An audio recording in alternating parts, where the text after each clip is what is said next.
The brutal murder of a cabbie rocks a popular resort town. How can police find a killer amidst the thousands of people who pass through daily?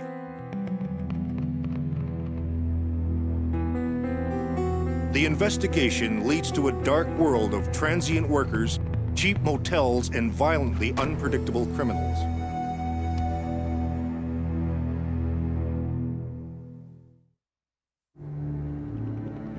Enter the world of forensic science, the science of crime, where a suspect's guilt or innocence can hang on a single piece of evidence.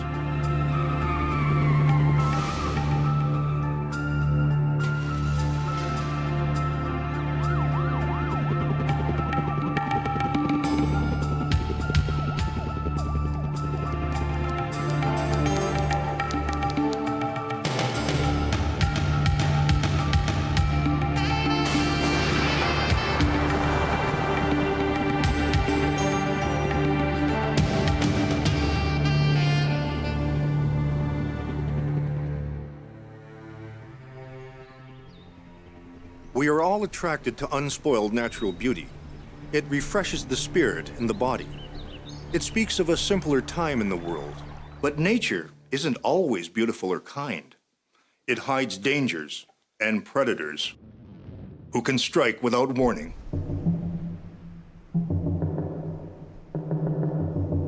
Banff, Alberta, part of the oldest natural park system in Canada. 8,000 people call Banff home, but every summer, millions of tourists pass through. Millions of strangers brushing briefly against each other's lives. These traveling millions are served by an army of service workers. They also arrive every summer by the thousands, looking for work, looking for a chance to enjoy a summer in Banff, and sometimes looking for trouble. RCMP Corporal Nigel Patterson has seen it all. Every night here is sort of like a Saturday night in a normal community. We arrest a lot of intoxicated people here for various reasons, causing disturbances, assaults, thefts, and other types of crimes that one would associate with a tourism-based economy. But on a spring night in 1990, it isn't a drunk that gets Patterson's attention. I lived in RCMP quarters on Squirrel Street. Around 2:30 in the morning on May the 17th, I awoke to Doug Waddy, who was another member in Banff, knocking on my door and saying, "Come on, you gotta go to work." The police car was parked on the street, and in the headlights, I could see the yellow safety blanket. Under the blanket lies a brutally murdered cab driver, Marie Pette. I saw the victim lying on her back with her arms outstretched, and there was a large amount of blood that had flowed away from the body, and she was pretty well completely covered with blood. Officers are shocked. This is the first murder in Banff in almost 30 years. Leaving other officers to attend the crime scene, Patterson and a fellow Mountie perform one of the toughest jobs a cop can do, telling someone that the person they love has been murdered. Marie's fiancé, Bobby Jackson, lives only a block away from the murder scene.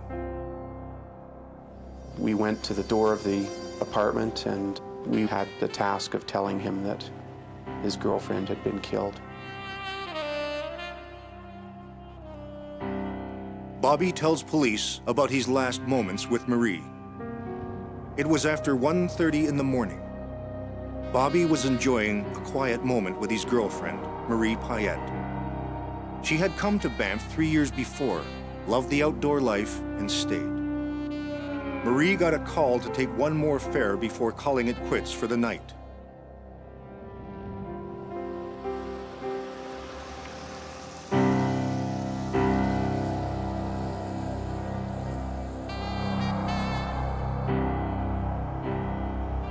Bobby says he headed home, but he couldn't get up his street because of a police roadblock. He figured it was a drunk passed out, or maybe an elk hit by a car.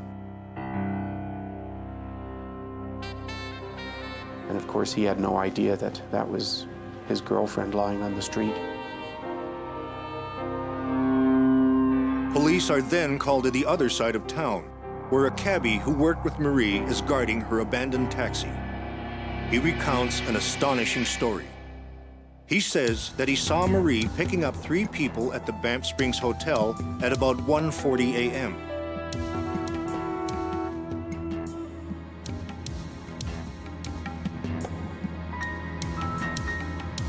When he couldn't raise her on the radio a few minutes later, he suspected something was wrong. He cruised the town looking for her car. Minutes later, he spotted Marie's cab, but it wasn't Marie behind the wheel. He chased the fugitive cab through the streets of Banff and out of town to a wooded suburb. He cornered the stolen car on a dead-end street. A man bolted from the cab and disappeared into the woods. The cabbie says he couldn't see the man's face.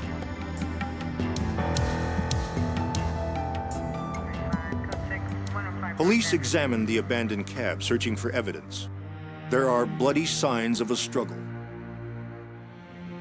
There was a small amount of blood found in the taxi, on the window switch panel on the driver's door, a few small droplets on the window, and a small quantity on the steering wheel and the turn lever and the gear shift. It appeared that that was probably the victim's blood, and that the struggle started in the taxi. Apart from a few coins dropped in the cab, no traces found of Marie's earnings for the night. Police now believe she was robbed.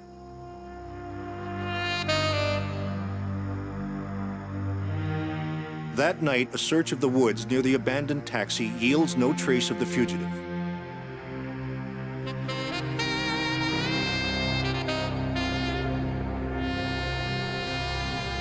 But the next morning, a blood-stained hunting knife is found on the driveway of a townhouse a block away from where Marie's cab was abandoned.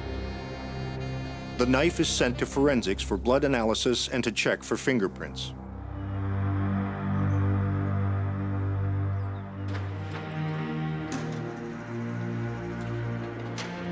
RCMP Constable Sandy Harder is present when Marie's body is examined by pathologists.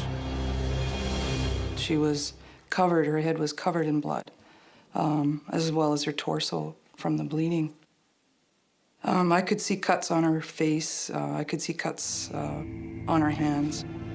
She obviously put up a good fight because her hands were covered in cuts from either grasping the knife or shielding herself or trying to. One of the stabs was inflicted on her carotid artery, which basically is the killing wound, cause of death. Apart from the horrific knife wounds, pathologists find no other forensic clues to help police identify the murderer. Nigel Patterson has an almost impossible task ahead of him. In a town filled with thousands of transients, where do you start to track down a killer?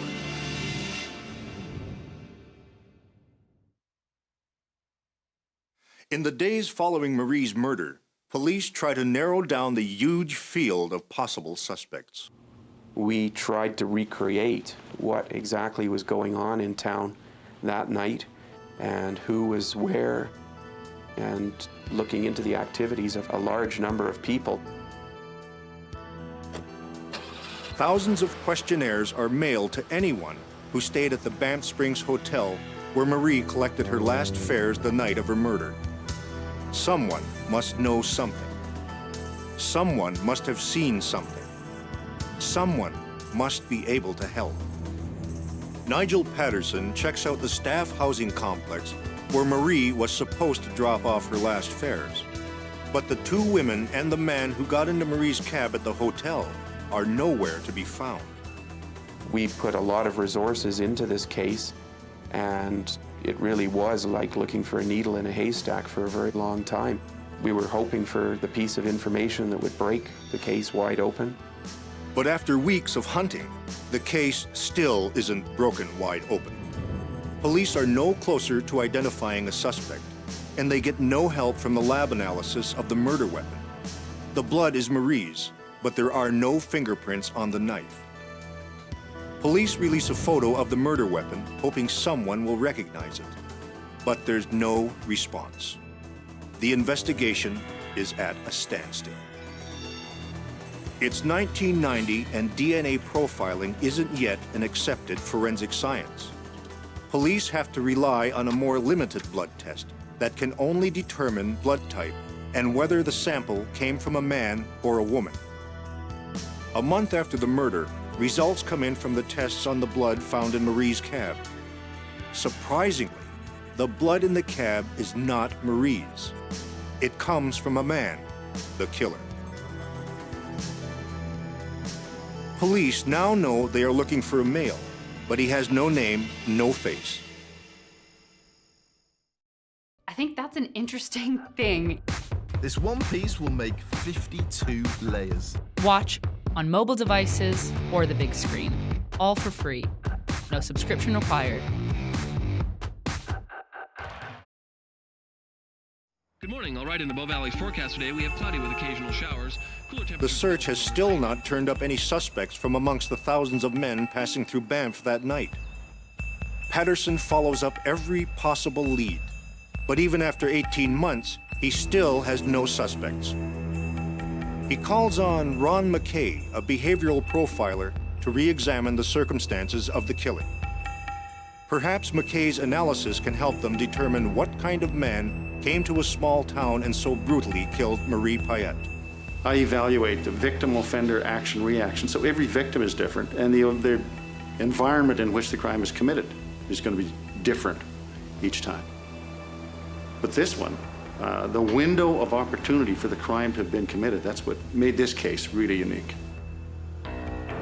McKay learns that Marie picked up her last fares at about 1:40 a.m. from the Banff Springs Hotel, and that they were heading to a party at the staff housing complex. Police tell McKay that the two women were probably dropped off, leaving Marie alone in the cab with the male fare.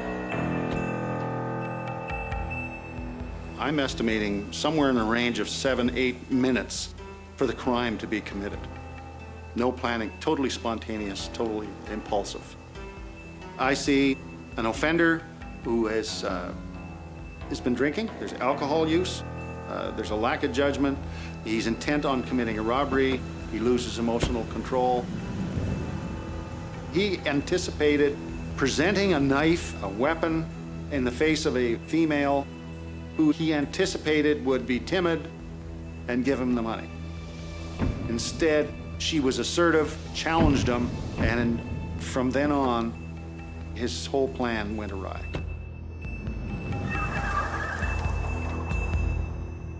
Soon after McKay delivers his report, Nigel Patterson gets a break. He's told of a criminal who's a perfect fit for the profile. He learns that just the day before Marie was killed, Doug Werter, a viciously impulsive con, had escaped from custody in Calgary, about a 90-minute drive from Banff. He had a lengthy record of assaults, unlawful confinement, assaults with a weapon, a very violent individual. And he was known to come to Banff when he was not incarcerated. During questioning about Marie's death, Werter refuses to take a polygraph test or provide a blood sample. By now, it's 1992, and DNA testing has become a powerful tool in solving crimes. But still, investigators cannot compel suspects to provide a DNA specimen. Police devise a sting involving two undercover agents in an effort to get a sample of Werter's DNA. Patterson prepares a motel room for the sting, including special towels, sheets, tissues, and a hairbrush. He might leave behind genetic material which police can compare to the blood in Marie's cab.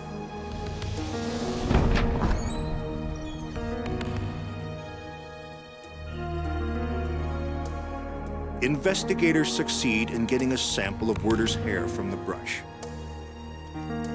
They send the hair in for DNA analysis, hoping this newly developed forensic tool will prove Werter's guilt. As investigators wait for the comparison of Werter's DNA to the blood from the car, Nigel Patterson receives a new tip about the murder weapon, the 11-inch hunting knife. The person who phoned in the tip said that the knife belonged to Ryan Love of Duncan, BC. Ryan Love was one of the hundreds of men who had been investigated after the murder. But police had been told he had left Banff the day before the killing. Still, they bring Love in for questioning. He admitted owning the knife, but claimed that it had been stolen from him during the week prior to the murder. He refused to provide a hair or a blood sample. Something about Love's response makes Patterson suspicious. He gets help from Greg McMartin, an RCMP polygraphist and expert in statement analysis. In the detection of deception and verbal communication, you do not need the person. It can be way of a telephone call, a statement that is given, a letter that is written. McMartin checks out every verbal cue and finds several instances of extreme evasion or nervousness in Love's answers. When he was asked about the taxi driver being killed outside a bar, and do you remember anything about that?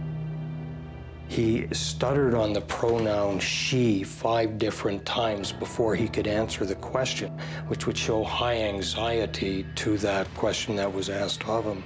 He then says that the victim, she got herself murdered. And again, it's as if it was her fault. McMartin thinks Love knows something about the killing that he isn't revealing. Even though he was supposedly not in town the night of the murder, police begin to think Love may have some connection to the crime and to their prime suspect, Doug Werter. But when the results of Werter's DNA test come in, investigators are dealt an unexpected blow. The blood in the cab is definitely not Werter's. He is not the killer and has to be eliminated as a suspect. Almost 2 years after Marie's murder, the investigation has once again lost its forward motion. Nigel Patterson must go back and search for another needle in the haystack. Police now focus attention on Ryan Love. They discover that he was in town after all. A check of airline records reveals that Love didn't leave Banff until the morning after Marie's murder. When they bring Love in for questioning, he clams up and refuses to answer police questions.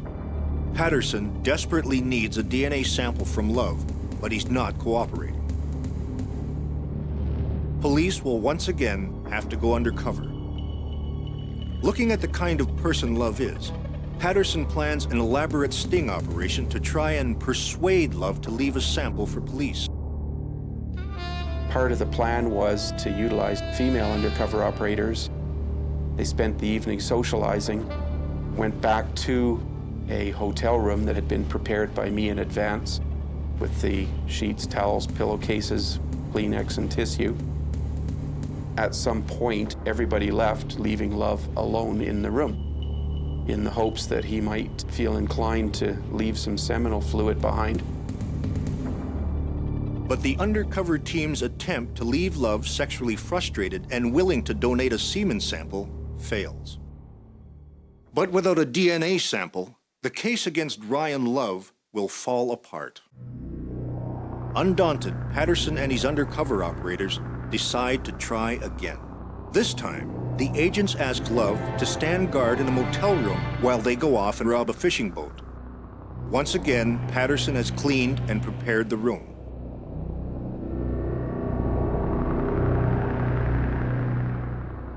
The undercover operators really had to keep a sharp eye out for anything that he might discard, which in the end was the Kleenex with the mucus in it.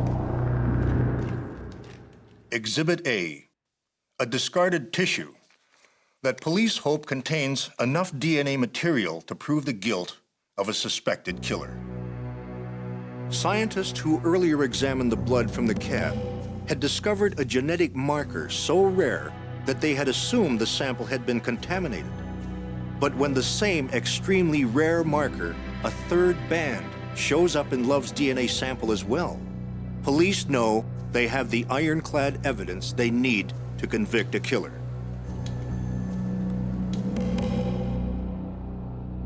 How did it happen that Ryan Love became a killer that night? Love was going to attend a family reunion. His mother had provided an airline ticket, but he had no money, and Love was the type who needed to make a big impression. A quick holdup would solve his financial problem. Ron McKay's behavioral profile suggests the sequence of events that led Love from robbery to murder. He leaves the nightclub with 2 females with him, probably trying to impress them by giving them a ride home in the taxi. He sees himself as being superior to the female of the species. He didn't intend to kill her. To escalate from robbery to murder in that short period of time, that tells me he doesn't have very much conscience. It's all about him. He didn't expect the resistance he encountered, and that's why he lost emotional control.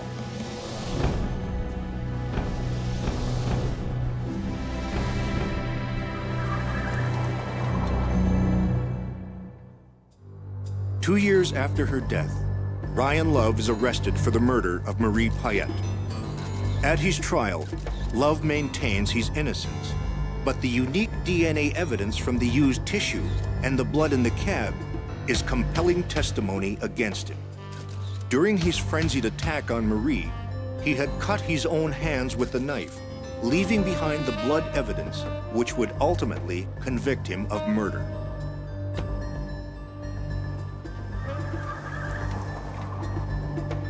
Ryan Love was found guilty and sentenced to life in prison.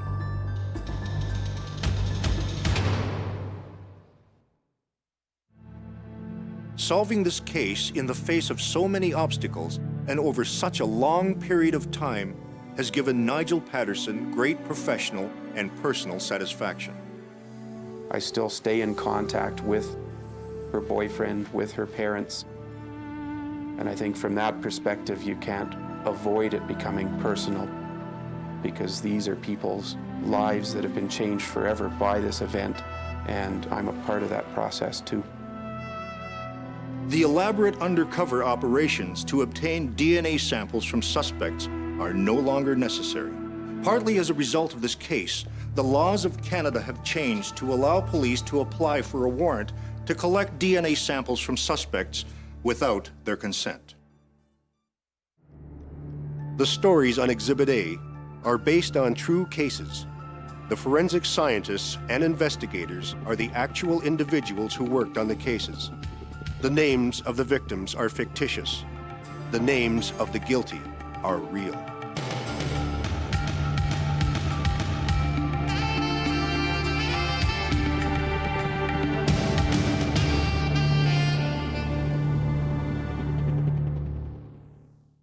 When you think of murder weapons, you think of guns, knives, axes, ropes, even bombs. But booze? When was the last time you heard of someone being murdered with alcohol? But on Vancouver's Skid Row, women are dying with massive blood alcohol levels. Is this the work of a bizarre serial murderer?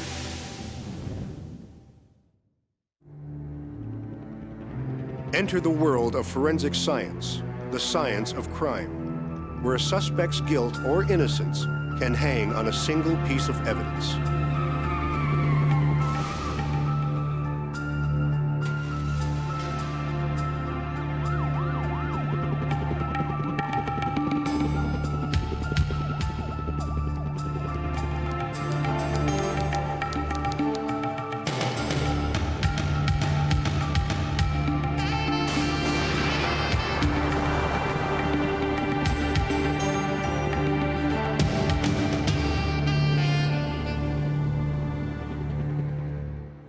Suicide, homicide, and fatal accidents are part of the daily fabric of Skid Row life.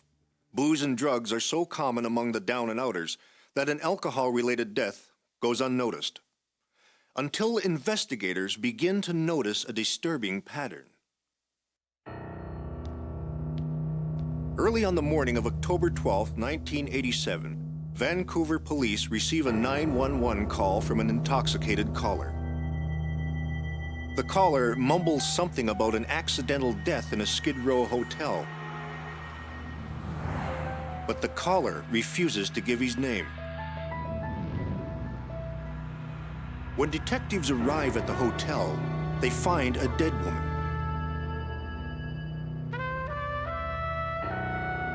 There is no sign of foul play. The police note scattered baby clothes on the floor. But nowhere in the room can they find any identification whatsoever for the dead woman. As with all unexplained deaths, the body is sent to the morgue to be autopsied. The autopsy reveals that the deceased has recently been pregnant. After a thorough examination, the coroner concludes that the cause of death is acute alcohol poisoning. The coroner notes some bruises on the dead woman's arms. To help identify her, the dead woman is fingerprinted. The police are able to match her prints. Her name is Jody Miller. Although she was found in a Skid Row hotel, a detective locates her mother in a middle-class neighborhood.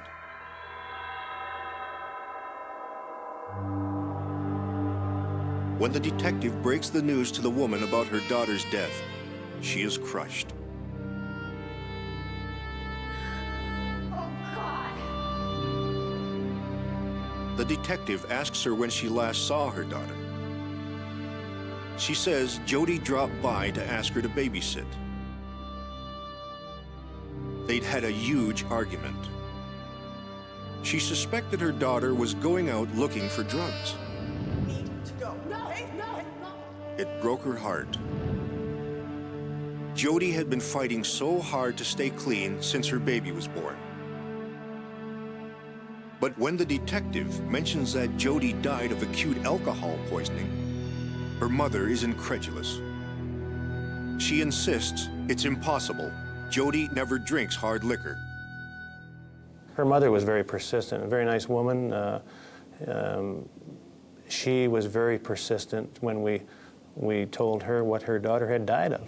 She found that impossible or extremely hard to believe. Jody's mother insists that her daughter's death cannot be due to alcohol. It just doesn't make sense. Detectives soon learn about another death attributed to acute alcohol poisoning. The woman's name was Mona Bearskin, a First Nations woman who had left the reservation and fallen on hard times on Skid Row. It seemed she was a chronic alcoholic who had finally drunk herself to death. This had occurred 2 years before in 1985. The coroner in that case had asked for a toxicology analysis.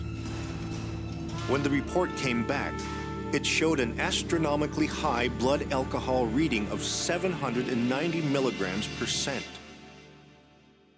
I'd never seen an alcohol level as high as that, and at that stage I had done, many thousands of autopsies in a variety of jurisdictions, but I'd never encountered a blood alcohol level as high as 790 milligrams per cent. I mean, that's 10 times the legal limit for driving. 10 times the legal limit for driving. Well, at, say, levels of 40 milligrams per cent, those are the amounts that produce the pleasant effects, the mild euphoria, the decrease in anxiety, relaxation, and that sort of thing. At 150 milligrams per cent, the vast majority of us will show signs of impairment. About 250 milligrams per cent is probably the average level for people actually passing out. People start dying at about 350 milligrams per cent. Most people would die at levels of 500 milligrams per cent. So with a person with 800 milligrams per cent, this is the equivalent of 40 drinks, or almost 2 26s. It's an enormous amount of alcohol consumed probably in a relatively short time just prior to death. The coroner who autopsied Mona happened to mention her incredibly high blood alcohol level to some of his colleagues. Surprisingly, 3 of his colleagues had each had a similar case in Vancouver within the past 15 years involving First Nations women, all with blood alcohol readings above 500 milligrams %. Basically, they were all Native Indian females from different reservations throughout the province who had come to the big city and got caught up in the Skid Road life. They were known street folk who consumed alcohol almost on a continuous basis. People do develop a tolerance to alcohol with prolonged exposure, and these women all were individuals who had had a lot of prior experience with alcohol. At the time, the coroners wondered whether these lethal blood alcohol levels were simply unique to chronic alcohol users. But detectives are now suspicious. Viewed alone, these alcohol-related deaths seem to be the result of acute accidental overdoses. But viewed together, these cases start to project quite a different picture. Could there be a killer out there using alcohol as a murder weapon? When was the last time you heard of someone being murdered with alcohol? Or the first time? It's extremely rare. If there was a pattern to these deaths, how did Jody Miller's fit? In contrast to the others, Jody Miller was not a First Nations woman. She was not from Skid Row, and according to her mother, was not a chronic drinker. The police now want to speak to the anonymous caller who reported Jody's death. Who is he? Where is he? And can he shed some light on these mysterious deaths? An anonymous caller had reported Jody Miller's death to police, but the operator had kept the man on the line long enough to trace the call. The reportee is a Gilbert Paul Jordan, a 56-year-old Vancouver barber. The detective who questions him notes that Jordan is soft-spoken and polite. Jordan explains that he'd picked up Jody on Skid Row, and she had agreed to go to a hotel with him. Shortly after they arrived there, Jody took out a handful of pills. Jordan claims he warned her not to mix pills and booze, but she was determined to take them. He tells the detective he even grabbed Jody at one point and tried to stop her, but she refused to listen and started drinking straight vodka.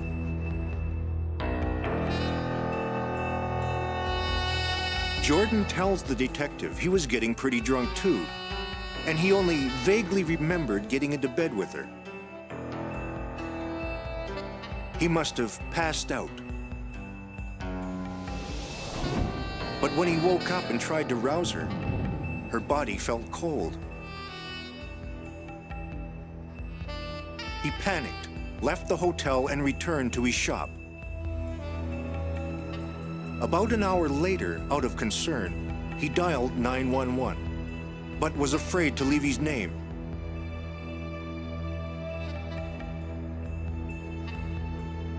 But Jody's mother is adamant that her daughter would not have been drinking straight vodka. She has drawn up a list of 60 names of people who knew Jody was not a drinker. She urges the detective to check them out. She refuses to believe her daughter drunk herself to death. She claims that even when they were celebrating one of the most joyous days in Jody's life, the birth of her son, Jody did not even want to have a sip. She really assisted in the investigation. She turned us on to a lot of people, to start us in the right direction.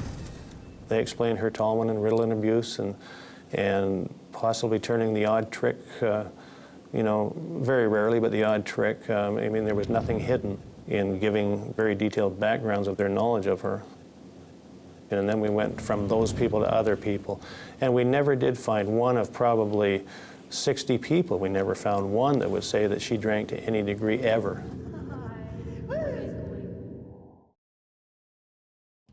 Detectives have come up with 2 more First Nations women from Vancouver's Skid Row whose deaths were attributed to acute alcohol poisoning. Altogether, including Jody Miller, that brings the number of alcohol-related deaths to 7. Detectives discover that it was Jordan who reported Mona Bearskin's death, the First Nations woman who died with a massive blood alcohol level of 790. The police report from 1984 states that Jordan claimed he had picked up Mona for a night of boozing and sex. They had come back to his shop to have a good time. They started drinking vodka and fooling around. Jordan told police at some point he passed out. When he woke up, Mona was beside him, dead.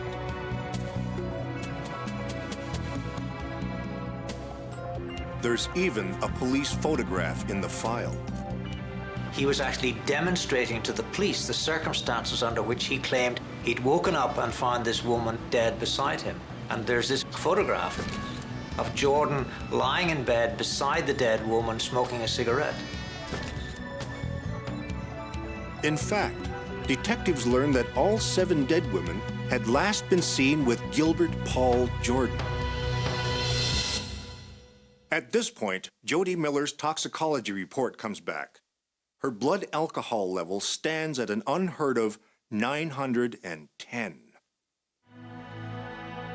A blood alcohol of 910 milligrams percent is basically a coma anesthetic level of alcohol. It would be impossible under any circumstances for someone to voluntarily drink sufficient alcohol to get that level. Added to this, Jody Miller's liver and other organs showed no fatty deposits associated with chronic alcohol use. Jody's mother was right. Her daughter was not a drinker. Finally, there's a clear break in the pattern. Suddenly, we had a woman who was not a chronic alcoholic, who was not the normal Skid Row type of sudden alcoholic death, who turned out to have the highest blood alcohol of all and linked with Jordan. Clearly something highly abnormal and something very wrong. Jody Miller's mother wants Jordan arrested for her daughter's murder. But police still don't have any physical evidence to support a charge of murder against Jordan. We had a big question. How was he doing this? Did he have anything to do with it? You know, or were these women just drinking to that astronomical extent? And if he was doing it, how was he doing it? Was he doing it purposefully? Would we be able to prove that he was doing it to commit murder?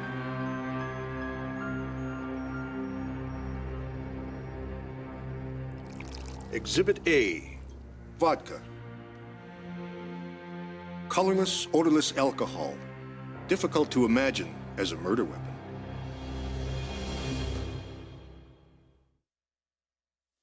Vancouver detectives believe they have an unusual serial killer named Gilbert Paul Jordan, who preys on women and uses alcohol as a weapon. In checking into Jordan's background, they find out he grew up in the neighboring province of Alberta. He dropped out of school in grade 8 and embarked on a life of booze and escalating criminal activities. Jordan not only has a lengthy criminal record, but he learned his barber's trade while in jail. He has a number of sex offenses, including exposing himself to children and having sex with an enfeebled 16-year-old First Nations girl. Suspicions against Jordan are strong. But investigators need concrete evidence before they can charge him, and they are in completely uncharted territory. It will be the first time ever in Canadian legal history that a suspect is accused of using alcohol as a murder weapon.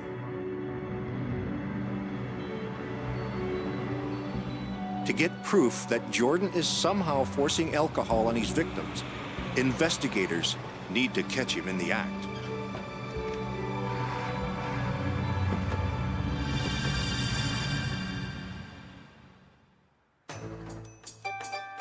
When Jordan picks up a First Nations woman named Alice Pratt and takes her to a local Skid Row hotel, detectives follow.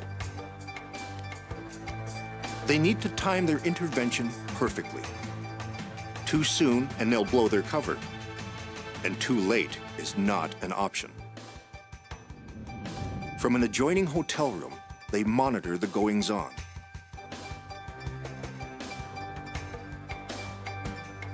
At one point, they can hear Jordan trying to coerce the woman with money to drink a bottle of vodka.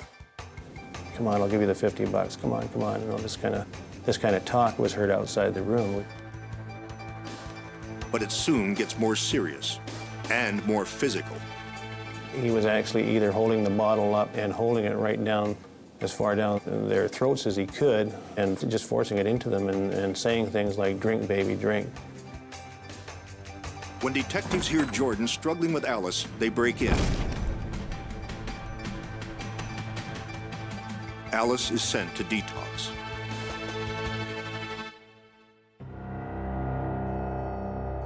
Jordan is arrested and charged with the first-degree murder of Jody Miller.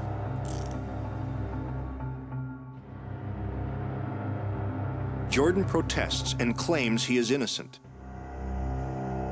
He tells a fellow inmate that they will never convict him because it will be his word against the women, and dead broads don't talk. But the dead do talk. To prove that Jordan is guilty of causing Jody Miller's death, prosecutors will rely on what is called similar fact evidence.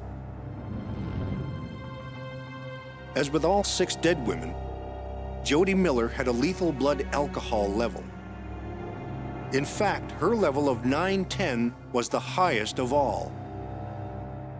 When the level gets as high as 6, 7, 8, even 900 milligrams percent, you're dealing with a level of alcohol which would normally be associated with in deep coma. And clearly, somebody who is in deep coma is not voluntarily drinking alcohol. As with all 6 dead women, Jody Miller had finger-sized bruises on her upper arm. From rescuing Alice Pratt, police now know these marks were caused by Jordan holding the woman down while plying her with alcohol. Prosecutors will argue that this is also what happened to Jody Miller.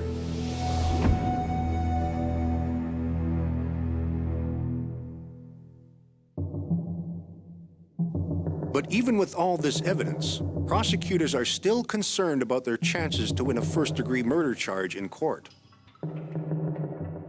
The Crown recognized that while it might be very difficult to prove this as a case of murder, that clearly there was evidence of criminal negligence.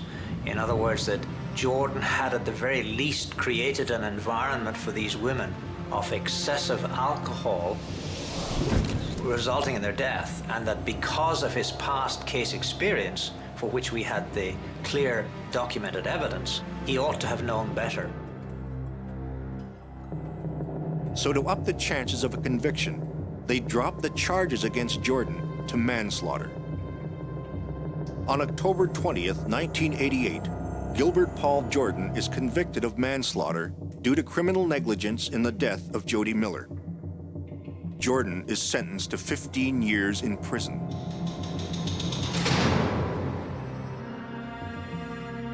This case, it was unique because I don't believe since that time, or even prior to that time, that there'd been a case where alcohol was considered a homicide weapon, and we were fortunate enough to get a conviction for manslaughter in the case.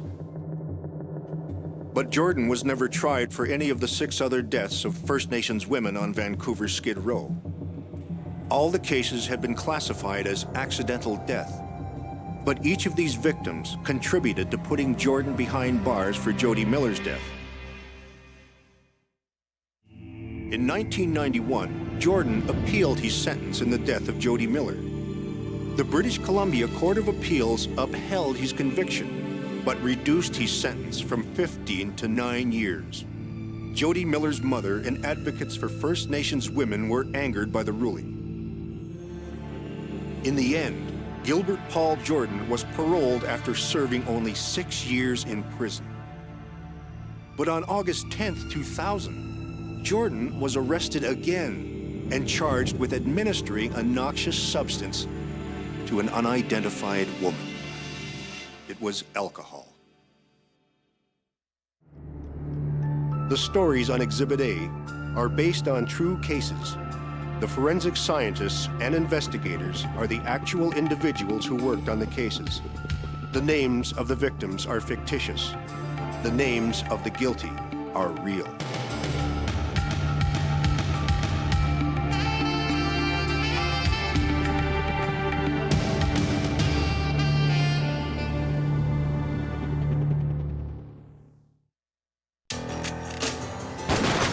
A shotgun blast splits the air. A daring heist has been pulled off. Police must follow a dangerous and twisted trail. Are they being led on a wild goose chase? The criminal mastermind has vanished into thin air, leaving carnage in his wake.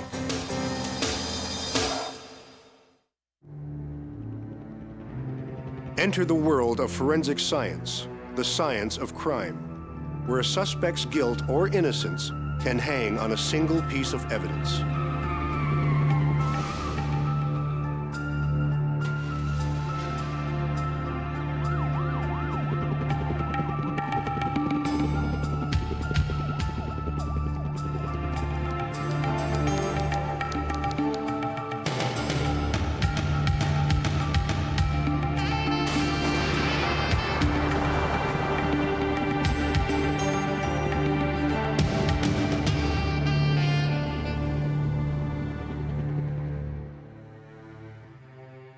Robbing an armored car, basically a bank on wheels, can be the greatest challenge to a man who considers himself a master thief.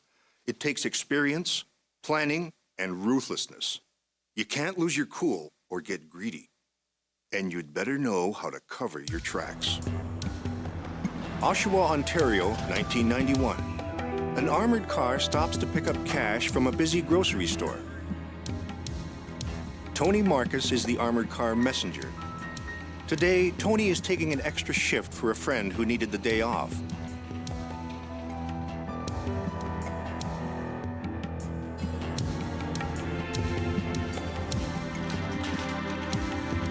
A taxi driver is waiting nearby for a fare.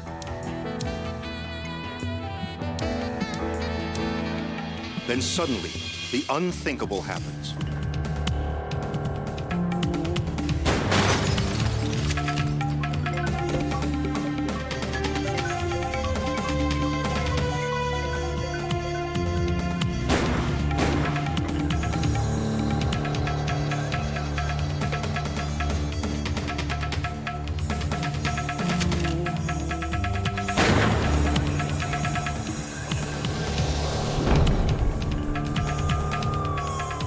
Within minutes, police and an ambulance are on the scene.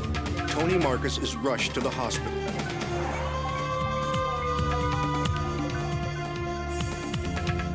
Detective Paul Carroll knows immediately this is no ordinary robbery. We knew that we weren't dealing with amateurs.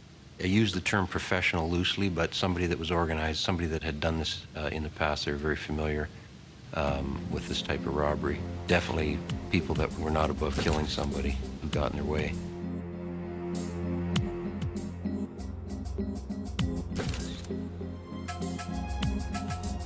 Police interview the witnesses. The armored car driver is still in shock. He says it all happened in a blur. He thinks there were 3 robbers. The man with the shotgun had a dark complexion and a strange face. The other 2 thugs, they just looked unreal. Police then break the news to the driver that Tony died on the way to the hospital. He was devastated. He wanted to do more, but it happened so fast that he really didn't have a chance. There's policy with armored car drivers that the driver stays in the front, and under no circumstances are they to get out. This incident happened probably in about 30 seconds, and the driver really didn't have much time to react except, perhaps, call for help and see his partner get killed. The taxi driver could only give a brief description of the robbery. He says he dove for cover when he saw the man with the shotgun blow out his rear window. He heard some more gunshots and looked up in time to see two guys run off with the money. He chased the getaway car, but soon lost their trail.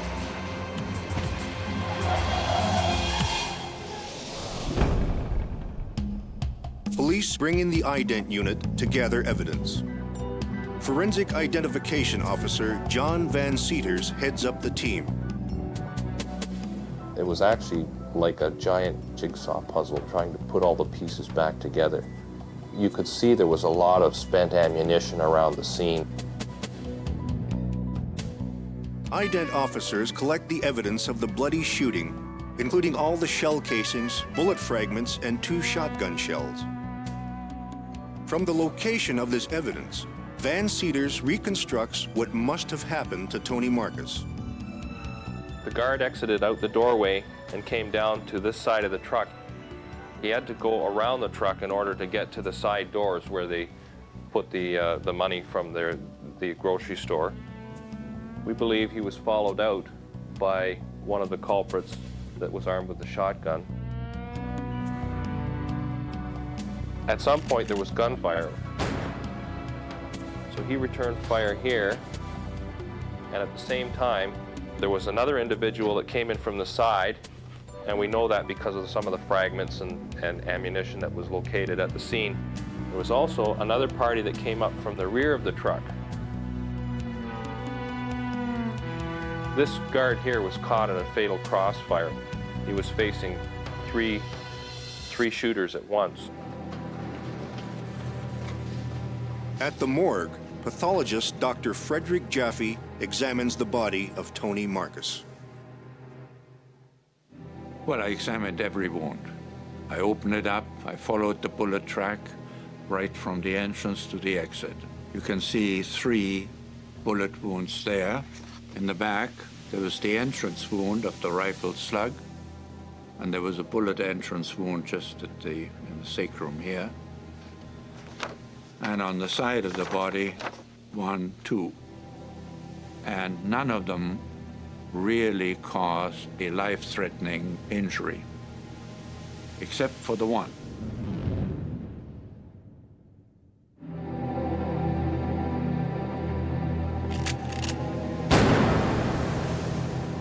A shotgun blast from point-blank range. Of course, the blast that killed him showed us how close the individual was that killed him. And that's a sign of an individual in my mind that there's only one thing on his mind, and that was to kill this person. Robbery and an execution-style murder. Police are looking for a gang that's vanished without a trace, led by a cold-blooded killer. The robbers have escaped with $150,000, but because Tony Marcus put up a fight, the thieves were forced to flee the scene, leaving $1.3 million still inside the truck. A few hours after the shooting, police discover the stolen getaway car abandoned behind a nearby strip mall. It contains an ugly surprise, what appears to be a homemade bomb.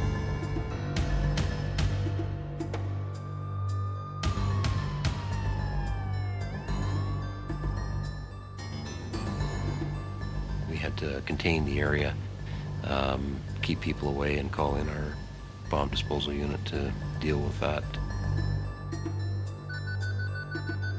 And for a moment there, he thought things were about to happen.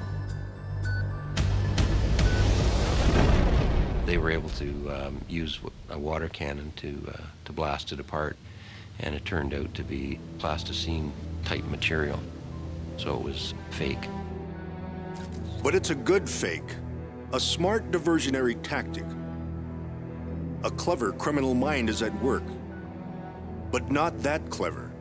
Inside the abandoned car, police find a treasure trove of evidence. In the back seat, a fake beard, obviously part of a disguise. There are bloodstains visible on the steering wheel. And John Van Cedars notices the hint of a shoe print left on the running board.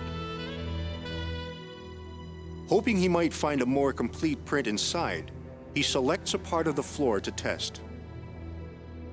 I took my best guess and I put the paper over this dusty area, and then I used a process to lift the dust and create a static charge so that the dust would actually lift off the carpet and adhere to the carbon paper. The result is a perfect impression of the tread from a running shoe. But none of the evidence so far is leading police to the gang. They appear to have made a clean getaway. Van Cedars' partner, Dave Robinson, turns his attention to the fake bomb, trying to trace the origin of the plasticine-type material used in its construction. There were several teams of detectives. They went out and got different samples from stores and from other local hardware stores, and we're trying to match the different clay to that we had, and we still couldn't. Nobody had seen it before. And no wonder, it's a very unusual product. Nearly 2 weeks after the holdup, investigators finally learn it's sold at only one store in Toronto, Complexions, a theatrical supply store. It was called Clean Clay. It was manufactured in the United States, and it was essentially used for prosthetics in theatrical makeup to create different disguises, different masks, and different effects for the movie industry. So the fake bomb was made from the same clay used to create theatrical masks. What is the connection? Could this have been part of the master plan?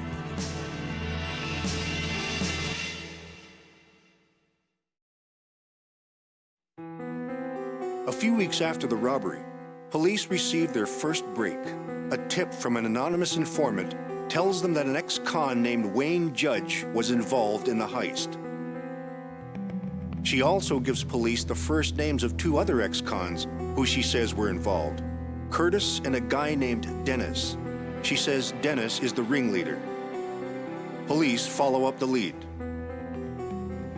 When we were looking at the prison records, one of the officers on our team was going through, and he had all these potential Dennises or Dennies, and we were going down through them, and when I saw Smizniak's name, that's when everything just kind of slapped me in the face, and I thought, that's got to be the guy. You know, like, he's from Oshawa, he grew up in that area, he's got a history for that kind of stuff. It's got to be him. Police discover that the other 2 named by the tipster, Wayne Judge and Curtis Schweer, are guys Dennis Smuzniak hung out with in Collins Bay Penitentiary before they were all released.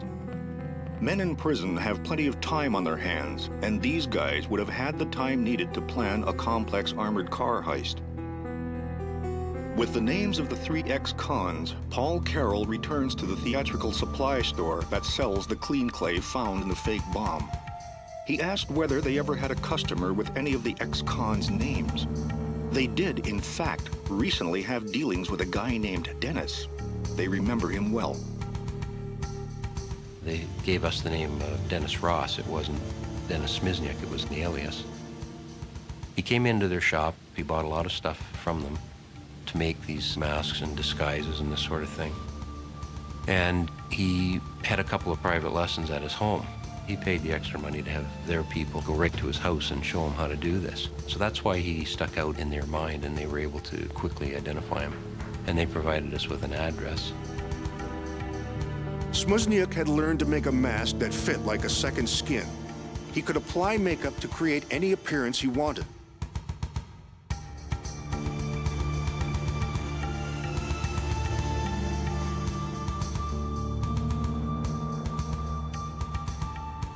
Police now believe that the man with the dark complexion who killed Tony Marcus was really Dennis Smuzniuk in disguise.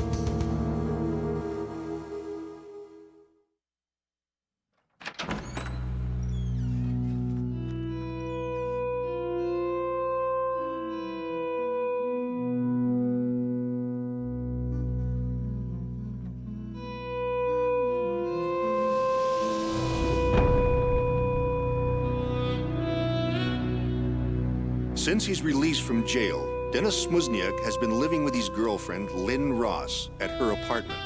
She's his most trusted confidant. With their identities established, police put the entire gang under surveillance, watching as they spend wads of cash still wrapped with red rubber bands from the grocery store money bags. 2 months after the crime, in coordinated raids using more than 100 officers, police swooped down on the gang, arresting them all, including Lynn Ross. When we arrested Dennis Smuzniuk, he never really said a thing. He was the typical hardcore criminal, and it's say nothing, do nothing. Smuzniuk is charged with murder. The other two are charged with armed robbery. No one is admitting anything to police. None of them were forthcoming. They all basically, you got the wrong guys, we don't know what you're talking about. While searching Lynn Ross's apartment, officers find a bag containing clean clay. Bundles of cash wrapped in the red bands. Store-bought rubber masks, and a quantity of heroin, which police believe belongs to Lynn Ross. When questioned, Smuzniuk does admit to owning the heroin found in the house. That gets Lynn Ross off the hook and she's released from custody. Smuzniuk spends a year behind bars while awaiting his murder trial. He now faces 25 years in jail with no possibility of parole. But he has something else on his mind. During a conjugal visit, he lays out an ingenious plan that he hopes will get him off with a light sentence. But he needs Lynn Ross's help. He tells her that he's approached 2 cons who are about to be released. They've agreed to commit copycat crimes similar to his armored car heist. He tells her the cons will come and see her as soon as they're out. He figures the new crime spree will create the impression that the real killer of Tony Marcus is still on the loose. That way, no jury will be able to convict him of murder. It's a fiendishly good plan, if it works. The copycat scheme is about to begin. Lynn Ross welcomes the 2 ex-cons. She's anxious for them to get started. She spills everything she knows about the original crime and hands over all of Smuzniuk's plans and maps for the new robberies. She explains that they will have to get their own weapons because the original guns have been buried by a marsh outside the city. She gives them the masks, and as they try them on, the talk turns to the killing of Tony Marcus. Lynn has no sympathy for the dead messenger. Lynn Ross is about to discover something surprising about her visitors. They are undercover cops. They got talking about the messenger. You know, Buddy deserved it. Why did he put up a fight? If he hadn't put up a fight, he wouldn't have got killed. And, you know, if he deserved what he got. Police have heard enough. Lynn Ross is arrested and charged with conspiracy to commit robbery.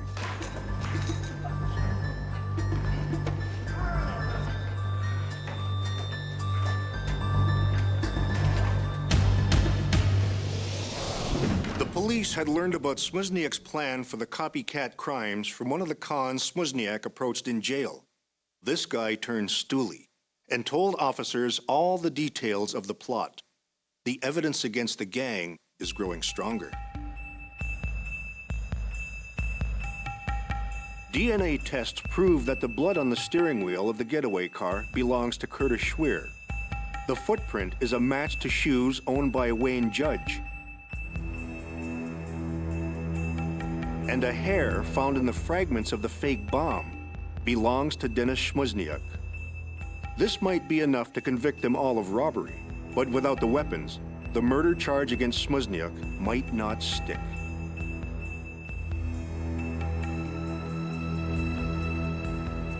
Police locate the marsh where Lynn Ross said the weapons were buried. But it's a big area. An ident officer, John Van Cedars, knows he is searching for the proverbial needle in a haystack. It was basically a hands and knees search, and we go to one area and then find nothing and go further and find nothing, until we were almost a week into our search. You know, it was just a mess. And we found something that really started to make the hair on the back of your neck go up. Then it was the wooden pieces to this shotgun that we believe was the murder weapon because it fit the description. It was cut down, and the handle was sawed off, and there was electrical tape wrapped around it. More gun parts and 2 pairs of handcuffs are also unearthed. Over a 3-week period, dozens of objects are collected, including bullets and shotgun shells. It's an impressive haul, but how can they be sure all of these items are actually connected to the crime scene? The Earth has one more secret to reveal.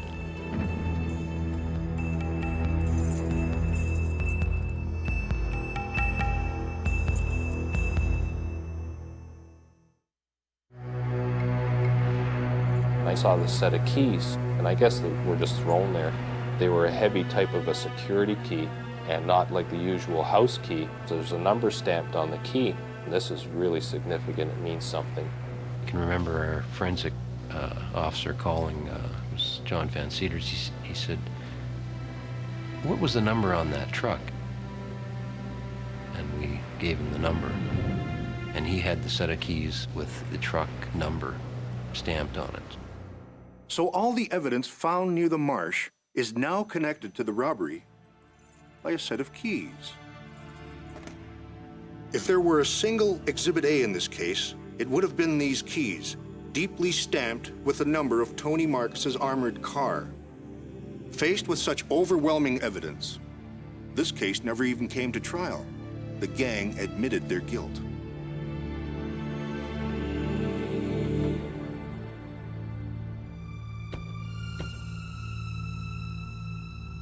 Curtis Schweer received 10 years for armed robbery. Wayne Judge was sentenced to life for his role in the shooting. And the mastermind, Dennis Schmuzniak? His mistake was to remove the keys from the dying messenger. He got greedy. He hoped the keys would open other armored cars. Instead, they locked a prison door behind him for life on a conviction of murder.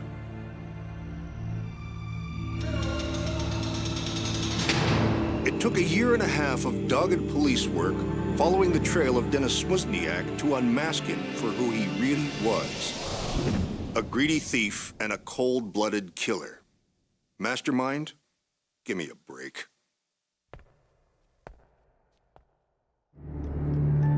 The stories on Exhibit A are based on true cases. The forensic scientists and investigators are the actual individuals who worked on the cases. The names of the victims are fictitious. The names of the guilty are real.